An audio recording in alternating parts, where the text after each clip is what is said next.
Néolibéral, néolibéralisme sont aujourd'hui des mots devenus courants et sont généralement utilisés dans un sens plutôt péjoratif dans les cercles médiatico-politiques que l'on pourrait qualifier de progressistes par opposition.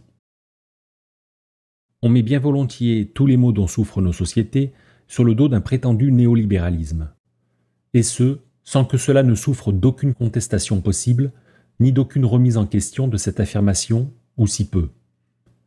C'est tout simplement comme ça. C'est la faute du néolibéralisme. Néolibéral, c'est être pour les riches et contre les pauvres. C'est favoriser toujours plus d'inégalités de revenus. C'est être pour la loi du marché et le laisser-faire absolu. Pour la loi de la jungle, en somme. C'est être antisocial, contre l'État-providence. Être néolibéral, ce n'est pas simplement être libéral, c'est être ultra, c'est libéral. Ultra, libéral.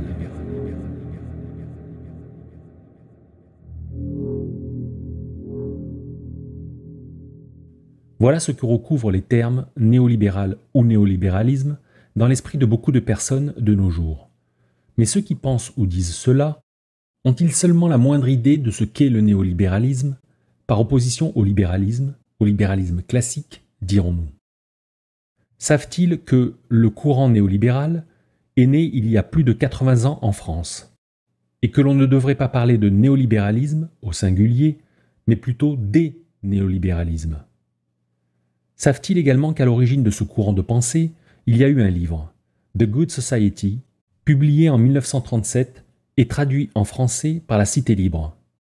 Livre écrit par un journaliste, philosophe et essayiste américain du nom de Walter Lippmann.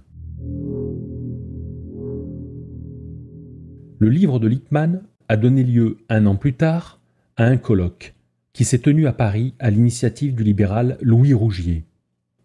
26 économistes et penseurs libéraux ont répondu présents à l'invitation de Louis Rougier.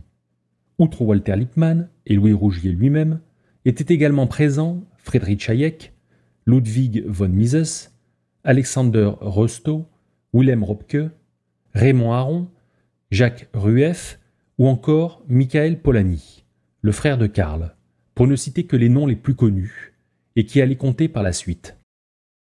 L'objet de ce colloque était de réfléchir au renouveau du libéralisme et de définir un agenda des remèdes pour y parvenir. Mais pourquoi cette remise en question et pourquoi à ce moment-là? En somme, pourquoi était-il nécessaire de se pencher sur les fondements d'une doctrine qui avait dominé le monde des idées économiques et politiques au XIXe siècle? En 1938, au moment où se tient ce colloque, les sociétés démocratiques et libérales sont en fait menacées par 2 périls totalitaires, le collectivisme et le fascisme. C'est pour faire face à la montée de ces périls que Lippmann a écrit La Cité Libre et que ce colloque, à l'occasion de sa visite à Paris, s'est tenu. Puisque le livre de Lippmann a servi de point de départ au réveil et au renouveau libéral d'après-guerre, il est nécessaire de se pencher sur le parcours et les idées de son auteur, d'autant plus que le Walter Lippmann, plus jeune, n'était pas du tout libéral, et que, même par la suite, comme nous allons le voir, sa conversion à des idées plus libérales est restée modérée.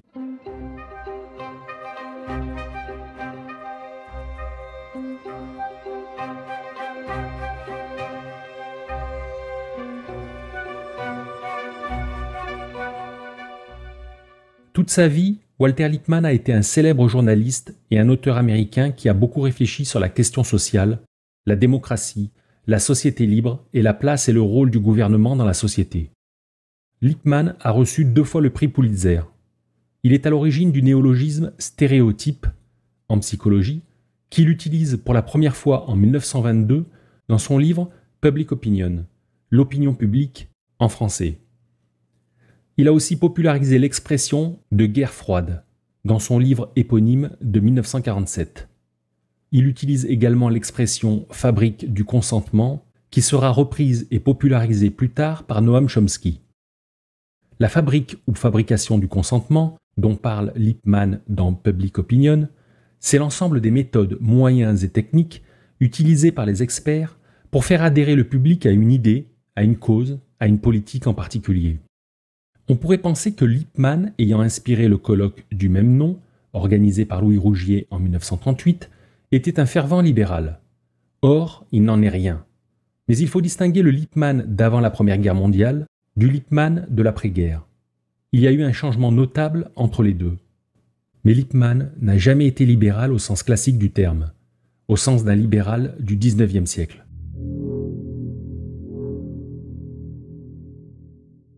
Walter Lippmann est né en 1889 à New York dans une famille juive aisée. La famille avait pris pour habitude de séjourner une fois par an en Europe, notamment en France.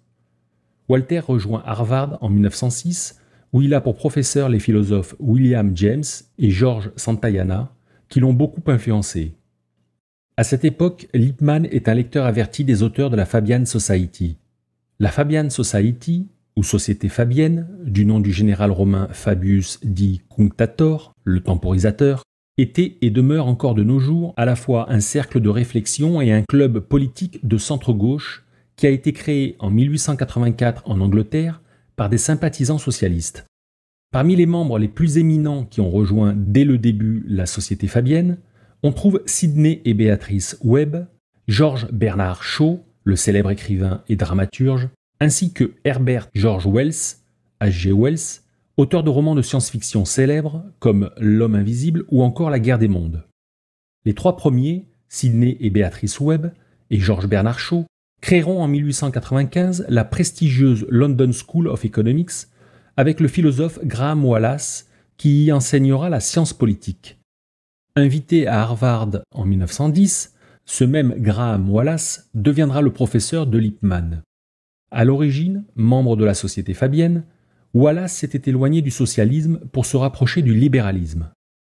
Son influence sur Lippmann fut décisive dans sa mue intellectuelle qui le fit abandonner peu à peu ses convictions socialistes pour des positions plus libérales. Plus exactement, à cette époque, Lippmann était un membre actif du mouvement progressiste. Le mouvement progressiste prônait la réforme de la société par l'État pour répondre à ce qu'on appelait la question sociale. La question sociale était née, selon les progressistes, du développement rapide du capitalisme industriel, lequel avait entraîné des disparités de richesse telles qu'il menaçait l'ordre et la paix sociale. Les progressistes cherchaient à améliorer le sort des pauvres, et l'un de leurs chevaux de bataille était l'instauration d'un impôt progressif sur le revenu. Le jeune Lippmann était alors pétri d'idées progressistes. Après Harvard, il devient assistant du journaliste Lincoln Stephens. Les conclusions des recherches de Stephens et Lippmann sur les causes de la panique financière de 1907 vont conduire à la constitution du comité Pujol, qui sera chargé à partir de 1912 d'enquêter sur d'éventuelles ententes entre banquiers. Les conclusions de cette enquête vont mener à la création en 1913 de la Federal Reserve Bank, la banque centrale américaine, et d'une loi antitrust, la loi Clayton. En 1912, Lippmann a soutenu Theodore Roosevelt dans la course à la présidentielle et son programme le New Nationalism contre le New Freedom de son concurrent, le démocrate Woodrow Wilson. Il y avait en réalité peu de différence entre les deux candidats. L'un et l'autre partageaient l'idée que l'on ne pouvait s'en remettre au laisser-faire, du fait de l'émergence de grandes firmes, et que, d'une certaine façon, l'État devait jouer un rôle plus important. Les deux divergeaient seulement sur les moyens à mettre en œuvre. Roosevelt était favorable à un renforcement de l'État fédéral et opposé aux lois antitrust, tandis que Wilson souhaitait un renforcement des lois antitrust et n'était pas vraiment favorable au renforcement de l'État fédéral. Wilson et son équipe étaient opposés à la doctrine du laisser-faire tout en se méfiant de l'État. En 1914, soit un an après l'élection de Wilson, Lippmann crée le journal progressiste The New Republic avec Herbert Croly et Walter Whale, qui est encore édité de nos jours. La même année, il publie son deuxième livre, Drift and Mastery, qui s'inscrit dans la continuité du premier, Preface to Politics, publié un an plus tôt. Dans Drift and Mastery, Lippmann condamne la recherche du profit individuel qui, selon lui, va à l'encontre du progrès social. Il doute également que la maximisation du profit soit la principale motivation des managers et des dirigeants d'entreprises. Pour cette raison, Lippmann n'est pas vraiment défavorable aux grandes entreprises dirigées par des managers. En revanche, il critique la propriété individuelle. Les propriétaires et les actionnaires ne sont pour lui que des parasites.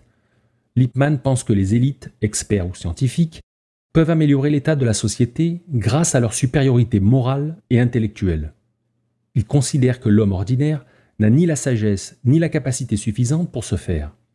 Pour lui, l'homme ordinaire est en quelque sorte comme un enfant à éduquer.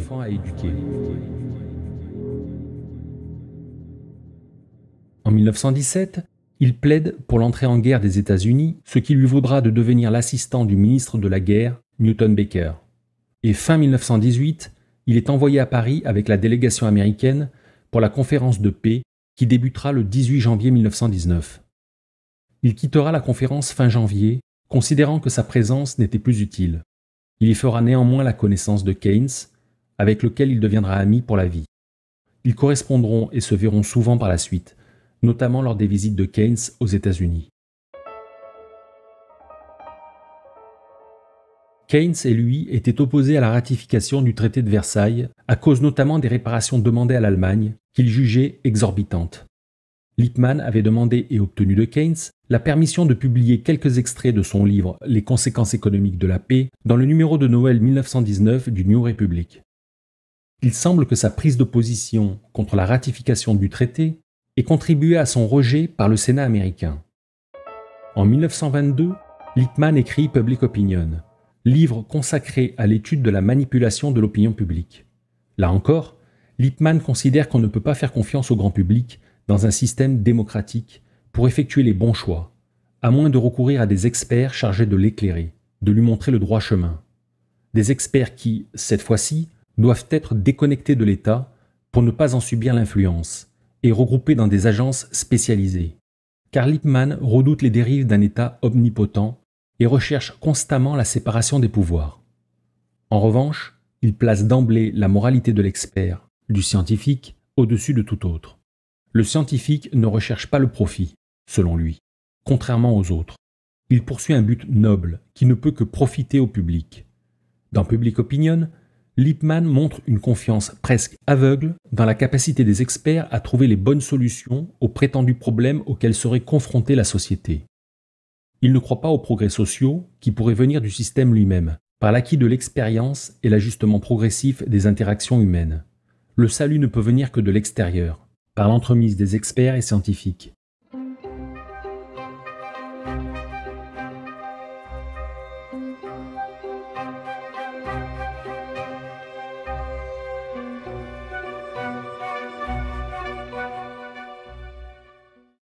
En résumé, la pensée de Lippmann jusqu'à Public Opinion reste très proche de celle des progressistes de l'époque. Lippmann croit que le tout est plus grand que la somme des parties. La société est plus grande que l'individu. Que la recherche du profit individuel est à la fois condamnable moralement et inefficace pour régler le problème de la question sociale. Que l'homme ordinaire est incompétent et manipulable, qu'il ne sait pas réellement ce qu'il veut ni comment l'obtenir. En conséquence, l'État doit s'impliquer davantage dans la recherche du progrès social, prendre les commandes. Bien que vers la fin, Lippmann considère qu'il serait préférable de répartir ce rôle avec des agences indépendantes, composées de spécialistes chargés d'orienter et de réguler la société. Ces spécialistes, experts ou scientifiques, sont mieux à même d'éduquer le public du fait d'une supériorité intellectuelle et morale. Ils savent mieux que vous ce qui est bon pour vous. Dans la nouvelle société démocratique de Lippmann, ces spécialistes jouent le rôle des gardiens platoniciens. L'État, armé de ces spécialistes, serait beaucoup plus efficace que les entreprises privées pour peu qu'il ait suffisamment d'argent et de pouvoir pour fonctionner. Il propose alors de financer ce nouvel État par ce qu'il appelle le surplus social, qui est composé essentiellement d'un impôt progressif sur le revenu, d'un impôt sur les successions et des profits réalisés par les entreprises publiques. La taille des organisations, des entreprises, n'a pas d'importance, pourvu que ces entités soient dirigées par des experts. Il n'y a pas non plus de limite à l'ingérence de l'État et des experts dans les affaires privées, pourvu que cette ingérence soit commandée par la recherche de l'efficacité. Voilà donc, en substance, ce que pensait Lippmann dans les années 1920.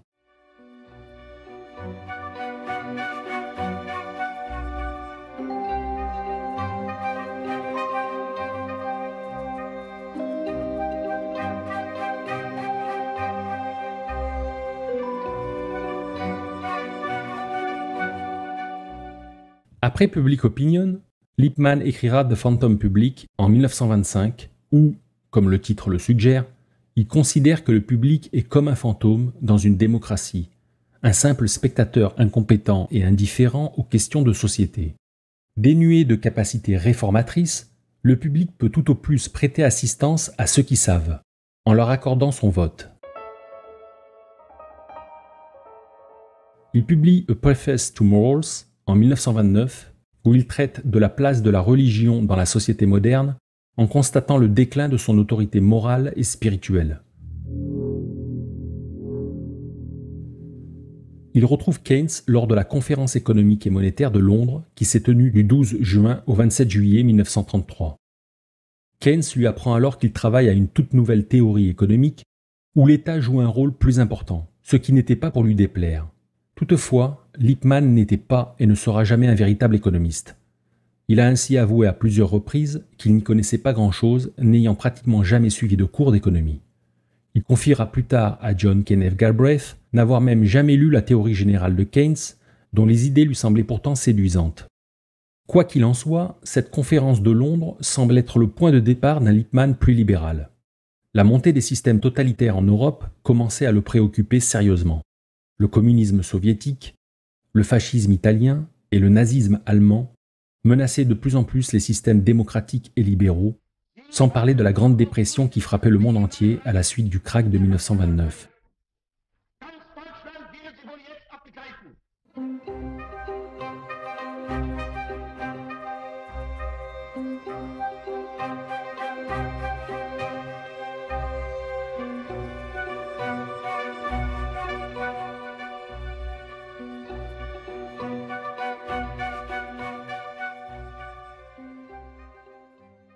Il donne une série de conférences en mai 1934 qui seront publiées la même année sous le titre de Method of Freedom.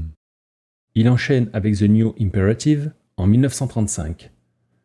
Dans ces deux livres, Lippmann affirme que le gouvernement devrait être responsable du maintien du niveau de vie du peuple.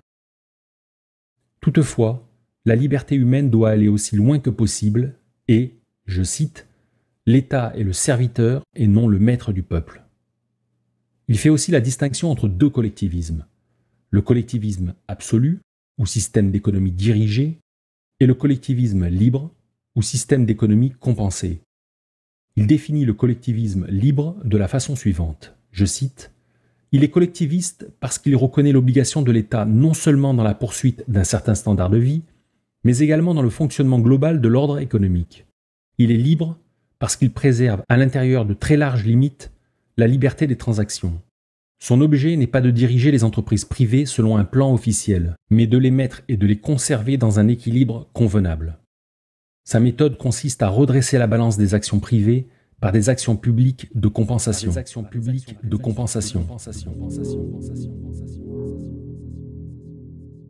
Dans le système du collectivisme absolu, celui des sociétés communistes et fascistes, les gouvernements planifiaient tout et imposaient leurs décisions, alors que dans celui du collectivisme libre, les gouvernements, comme aux États-Unis, se limitaient à la correction de certaines distorsions sans compromettre le modèle capitaliste.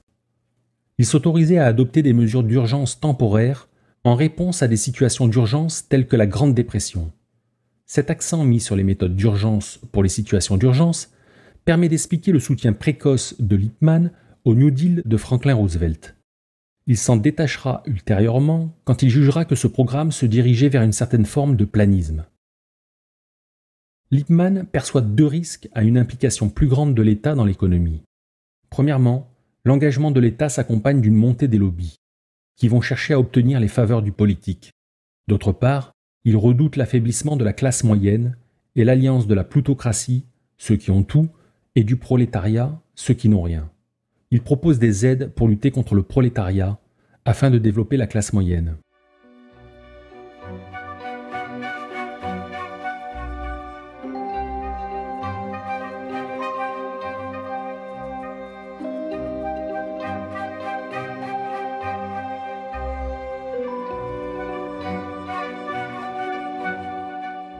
The Good Society, ou La Cité libre, qu'il publie en 1937, marque l'aboutissement de l'évolution intellectuelle de Lippmann.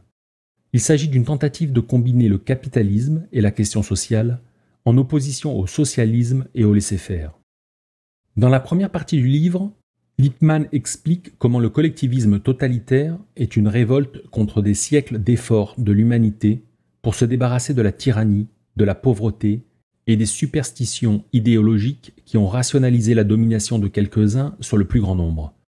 Que ce soit dans ses variantes fascistes ou communistes, le collectivisme est un retour aux justifications pour nier l'unicité, la dignité et la liberté de l'individu, ainsi que l'abolition des institutions d'une société libre qui sont censées protéger l'être humain ordinaire de la domination et du contrôle par l'État. La révolution industrielle a certes permis un progrès économique sans précédent, mais elle a aussi engendré des conséquences sociales négatives, comme le creusement des inégalités. La réaction fut un rejet de l'économie de marché, d'où l'apparition de programmes collectivistes aspirant à contrôler le marché et à lui substituer l'autorité de l'État. Dans le cadre de sa critique de la société planifiée qui accompagne inévitablement l'État total, Lippmann s'est fortement inspiré des écrits des économistes autrichiens Ludwig von Mises et Friedrich Hayek sur l'inapplicabilité d'une économie entièrement planifiée. En outre, d'une manière qui anticipait les écrits ultérieurs de Hayek sur l'utilisation décentralisée du savoir dans une économie de marché concurrentielle, Walter Lippmann a expliqué comment le savoir dispersé est transmis et utilisé par des multitudes de personnes à travers le monde, de sorte que les désirs de chacun d'entre nous, en tant que consommateurs, peuvent être plus pleinement satisfaits, et comment tout cela est rendu possible grâce au système de prix du marché.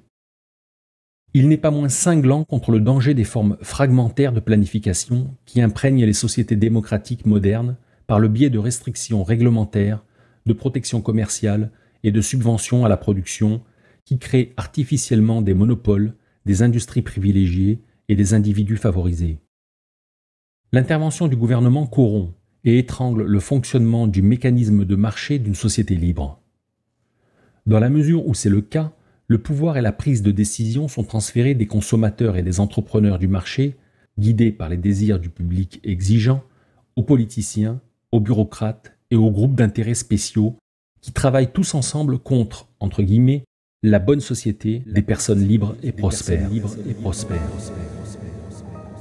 Mais lorsque Lippmann aborde dans la seconde moitié du livre la question de la reconstruction du libéralisme, il indique qu'il ne croit pas qu'un retour à une économie de marché de laisser-faire ou qu'une implication très limitée du gouvernement dans la société soit possible ou souhaitable. Il dit que les réformes qu'il souhaite proposer visent à garantir une société libre contre les abus de ceux qui détiennent le pouvoir politique et contre des intérêts particuliers qui souhaitent utiliser le gouvernement à leurs propres fins personnelles aux dépens d'autrui.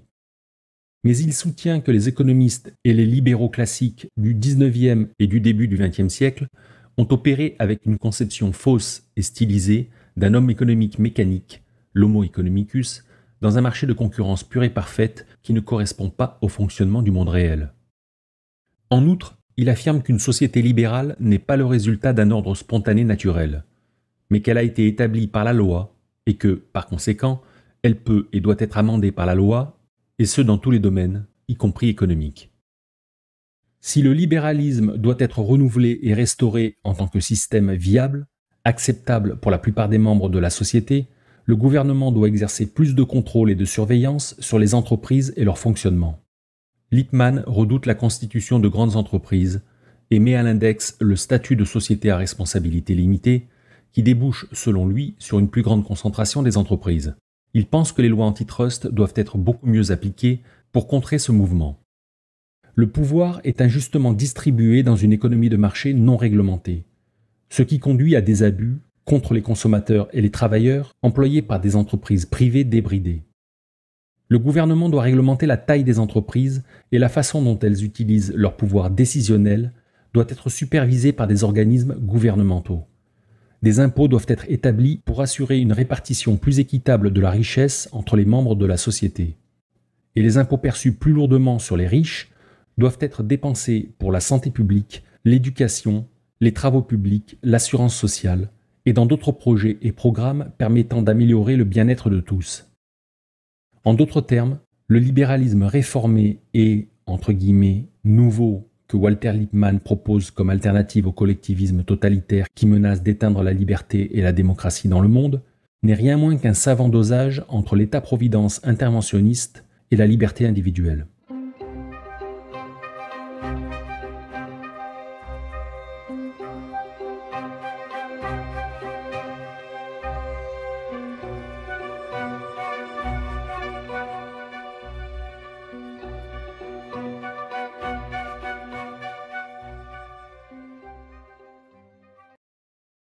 C'est à la suite de la lecture de La Cité libre que Louis Rougier a eu l'idée du colloque Lippmann.